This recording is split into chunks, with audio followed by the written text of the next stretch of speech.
السلام علیکم ورحمۃ اللہ وبرکاتہ۔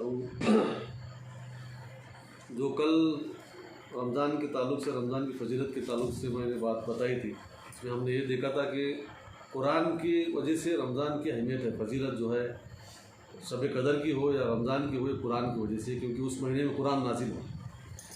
تو میں چاہتا ہوں کہ 2-3 درس جو ہے قرآن ہی کی اہمیت کے پر کی جائے، اس کے بعد میں قرآن کے اہم مضامین کی طرف ہم جو ہے مہینہ بھر بقیہ روزوں میں اس کے بارے میں مطالعہ کریں گے انشاءاللہ۔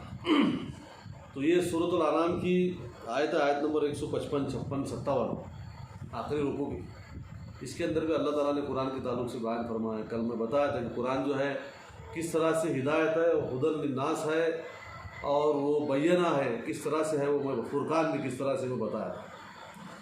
یہاں پر اللہ تعالیٰ بیان فرما رہا ہے، یہ جو ہے نجات کی کتاب دیا ہے کہ دنیا میں تم سکون اور امن کی زندگی گزار کر آخرت میں کامیابی حاصل ہو، آخرت میں جنت ملے، آخرت میں اللہ کی نعمتوں بھری جنت میں داخل ہو، یہ راستہ بتانے والا قرآن ہے۔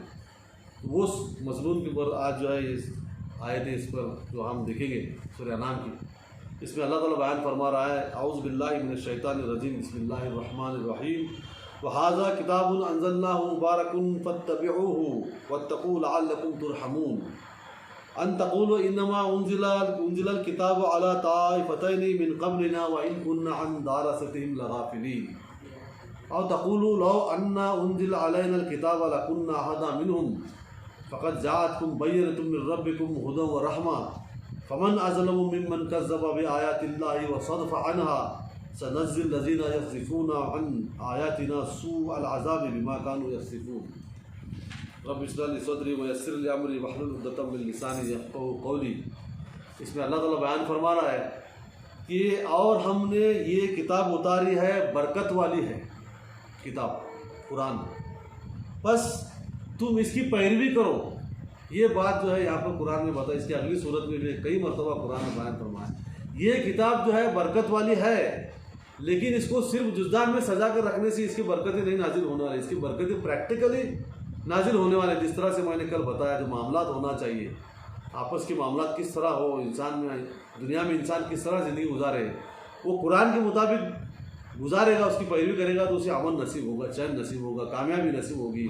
تو کرنا کیا پڑے گا؟ اس کی پیروی کرنا پڑے گی۔ قرآن اس کو جو ہے بخشنے اور بخشوانے کے لیے، پھونکنے کے لیے، جھاڑ پھونکنے کے لیے نہیں ہے، اس کی وہ بھی ہے اس کی برکت، لیکن اصل کام ہے فَاتَّبِعُوهُ، برکت والی کتاب ہے، بس تم اس کی پیروی کرو۔ پیروی کرنے کے لیے سمجھنا ضرور ہے، پیروی کرنے کے لیے اسے پڑھنا پڑے گا، پیروی کرنے کے لیے اس پر غور و فکر کرنا پڑے گا، اور ہر ایک کے اوپر فرض ہے، اسلام کے اندر ہر مسلمان پر فرض ہے۔ ہم ہماری زندگی کی باغ ڈور کسی ملا مولوی کے ہاتھ میں دے کر اندھی تقلید، اندھی پیروی نہیں کر سکتے۔ اگر وہ اس کی نیت میں کھوٹ ہے، اگر اس کی نیت خراب ہے، یا اگر اس کے پاس علم کم ہے، تو اس کا بھی اور ہمارا دونوں کا بیڑا غرق ہونا ہے۔ اس لیے اللہ نے بیان فرمایا اس کی پیروی کرو، لعلکم ترحمون، تاکہ تم پر رحم کیا جائے۔ رحم کسے نہیں چاہیے؟ آدم علیہ السلام سے لے کر آج تک قیامت تک آنے والے ہر انسان کو رحم چاہیے، اور اللہ تعالیٰ کا رحم یہ ہے کہ رحم کہاں مل سکتا ہے وہ بتائے گا۔ رحم کہاں ملنے والا ہے؟ تاکہ تم پر رحم کیا جائے، مطلب کیا ہے؟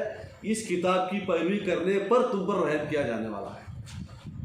خواہ مخواہ کے 2-2 لاکھ، 5-5 لاکھ، 10-10 لاکھ کے مجموعے حرم میں بھی جمع ہو رہے ہیں، بڑے بڑے اجتماع بھی ہو رہے ہیں، 20-20 لاکھ کے، 25-25 لاکھ کے اجتماع کے اندر جو ہے رحم کی بھیک مانگی جائے تو رحم نہیں آنے والا، اللہ بتانے والا ہے تمہیں، اللہ بتا سکتا ہے، اللہ بتائے گا تمہیں کہ رحم کب کیا جانے والا۔ رحم کب ہے؟ فَاتَّبِعُوهُ، اس کتاب کی پیروی کرنے پر تم پر رحم کیا جانے والا ہے، یہ اس کتاب کی برکات ہے۔ اللہ تعالیٰ آگے بیان فرما رہا ہے کہ اس سے پہلے اللہ نے تمام کئی امتوں کو کتابیں دی تھی، اور ہم سے پہلے جو 2 امت ہی تھی وہ بنی اسرائیل، یہودی اور نصارہ، ان کو بھی کتابیں دی گئی تھی، ان سے بھی کہا گیا تھا کہ اس کی پیروی کرو۔ ان کے جو نیک لوگ تھے، ان کے اندر کے جو مسلمان تھے، موسیٰ علیہ السلام اور عیسیٰ علیہ السلام پر ایمان لانے والے، وہ لوگ جو پیروی کی ان کی کتابوں پر، تو وہ تو جنت میں جانے والے کامیاب ہیں۔ تو اللہ تعالیٰ بیان فرما رہا ہے کہ کہیں تم ایسا نہ کہو کہ ہم سے پہلے 2 گروہوں پر کتاب اتاری گئی تھی اور ہم تو اس کے درس وَدَارَسِتِهِمْ لَغَافِلِينَ، ہم کے پڑھنے پڑھانے سے تو غافل تھے۔ کہیں تم ایسا نہ کہنا قیامت کے دن 2 گروہ یہود اور نصارہ جنت میں جا رہے ہوں گے، تو تم جو مسلمانوں ہو یا اللہ کے رسول صلی اللہ علیہ وسلم کے بعد آنے والے پیدا ہونے والے تمام انسانوں، کتاب نازل کی گئی ہے، تم ایسا نہ کہنا کر قیامت کے دن کی ان کے پاس تو کتاب تھی، ہمیں تو اس کتاب سے دارستہم، اس سے درس حاصل کرنا، اس کو سمجھنے سے تو ہم تو غافل تھے. کہیں تم ایسا کہو کہ قیامت کے دن وہاں کہنا تمہارا چلنے والا نہیں ہے. یا تم اتنے ڈھیٹ ہوئے تم آؤ تقولوا لو ان انزل علینا کتاب لکنا اہدی منہم، کہیں تم ایسا کہو گے کہ ہم پر اگر کتاب اتاری جاتی تو ان سے زیادہ ہدایت پر ہوتے یہود اور نصارہ تھے.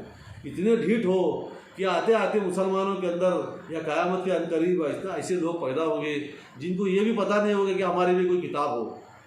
کیا کہیں گے قیامت کے دن؟ یا تم ایسا کہو گے کہ ہم پر کتاب نازل کی گئی ہوتی تو ہم ان سے زیادہ ہدایت پر ہوتے، تو تم پر کتاب اتاری گئی ہے. اور تم فقط جا تم بین، تمہارے پر کتاب نازل کی گئی ہے. قیامت کے دن بہانے بازی چلنے والے نہیں ہے. تم لوگوں کو دیکھ کر نہیں کہہ سکتے کہ ان کو کتاب دی تھی ہمیں نہیں دی گئی، انہوں نے کتاب پر غور و فکر کیا ہم کو معلوم نہیں تھا، ایسا نہیں کہہ سکتے. تمہارے پاس تمہارے رب کی طرف سے ہدن و رحمت بینہ، کھلی واضح دلیلیں آ گئی ہے، رحمت آ گئی ہے، ہدایت آ گئی ہے. اس سے بڑا فمن اظلم ممن کذب بآیات، اس سے بڑا ظالم کون ہوگا جو ہمارے آیتوں کو جھٹلائے. اب جو ہے اس پر جو عمل نہیں کرنے والا، اس پر غور و فکر نہیں کرنے والا، گویا کہ اللہ کے آیتوں کو جھٹلانے والا ہے. پریکٹیکلی عملاً اگر کوئی مسلمان کا دعویٰ تو ہے قرآن کو ماننے کا، عملاً جو ہے قرآن کی آیتوں کو جھٹلا رہا ہے، اس پر غور و فکر نہیں کر رہا، اس کے مطابق زندگی نہیں گزار رہا. آج ہمارا حال سامنے ہے، رحم و کرم، اللہ کا رحم آنے تیار نہیں. 40 لوگ، لاکھ لوگ جو ہے حرم میں کعبے کے پیچھے، کعبے کے امام کے پیچھے دعا مانگ رہے، رو رہے ہیں، رحم آنے تیار نہیں. ہر سال پچھلے سال سے بدتر ہوتا جا رہا ہے. کیوں نہیں آ رہا؟ کہ اس سے درس حاصل کرنے، اس سے غور فکر کر کے اس کی پیروی کرنے سے ہم جو ہے غافل ہے. نہ یہاں رحم آ رہا ہے نہ وہاں رحم آ رہا ہے. اللہ تعالیٰ ہمیں بچائے اس قیامت کے دن سے. اللہ تعالیٰ بیان فرما رہا ہے کہ اس سے بڑا ظالم کون ہے جو ہمارے آیتوں کو جھٹلائے، قرآن ہونے کے باوجود بھی اس کو نہیں مان رہے اور اس سے کترائے. اس کے معنی صدفہ کے معنی روکے، اور ہمارے آیتوں سے روکتے ہیں لوگ. آج مسلمانوں کے اندر ایسے لوگ ہیں وہ کہتے ہیں کہ قرآن پڑھنا تمہارا کام نہیں ہے، یہ تو بڑے لوگوں کا کام ہے، تمہارے سمجھ میں آنے والی بات نہیں. ایسا نہیں ہے. اللہ نے قرآن میں سورۃ القمر میں 4 مرتبہ بیان فرمایا ہے لقد یسرنا القرآن للذکر فہل من مدکر، بے شک ہم نے اس قرآن کو سمجھنے کے لیے آسان بنایا ہے، کوئی ہے سمجھنے والا. اللہ تعالیٰ بیان فرما رہا ہے 4 مرتبہ اس کو آسان کیا ہے.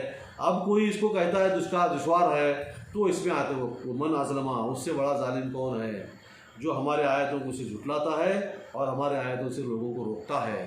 یہ جو لوگ ہیں یہ کہتے ہیں کہ قرآن مشکل ہے، سمجھنا مشکل ہے، یہ اللہ پر جھوٹ باندھ رہے ہیں، اللہ کی بات پر اپنی بات مار رہے ہیں. اللہ کا فرما رہا ہے کہ قرآن آسان ہے اور یہ لوگ کہتے ہیں قرآن دشوار ہے. تو ان سے بڑا چھوٹا اور ظالم کوئی نہیں. اللہ بیان فرما رہا ہے ہم ان لوگوں کو عنقریب جلد ہی سزا دیں گے، اس وجہ سے کہ جو لوگوں کو اس سے روکتے تھے. یہ جو لوگ ہیں قرآن کی سے لوگوں کو روکنے والے، ان کو اللہ تعالیٰ سزا دینے کا یہاں پر بیان فرما رہے. کوئی کافر نہیں ہونے والے. کون روکتا ہے اس سے؟ RSS والے روک رہے ہیں کیا؟ ہمارے لوگ ہیں روکنے والے. اس کو پڑھنا تمہارا کام نہیں، تمہارے بس کی بات نہیں، تمہارے سمجھ میں آنے والا نہیں ہے، یہ بتانے والے لوگ ہمارے لوگ ہیں. اللہ تعالیٰ بیان فرما رہا ہے کہ ان کو سوء عذاب، بہت برے عذاب سے ان کو ہم سزا دیں گے، کیونکہ یہ لوگوں کو ہمارے آیتوں سے روکتے تھے، اس وجہ سے ان کا حال برا ہونے والا ہے. تو ہمیں چاہیے کہ ہمیں ایسے لوگوں کے چکر میں نہ پڑتے ہوئے خود غور و فکر کر کے سوچیں. اس لیے ہم نے ہمارے جو چینل کتاب و سنت چینل، اس کے ذریعے ہم نے قرآن کو واضح کرنے کا ایک کام شروع کیا ہے. میں آپ سے اپیل کرتا ہوں کہ زیادہ سے زیادہ لوگ اس میں جوڑیں کہ قرآن کتنی آسان سمجھنے کی کتاب ہے. میں آپ کو کچھ ہی دن میں، چند دنوں میں آپ کو سمجھا سکتا ہوں اور آپ کی سمجھ میں آنا شروع ہو جائے گا انشاءاللہ. صدق اللہ العظیم.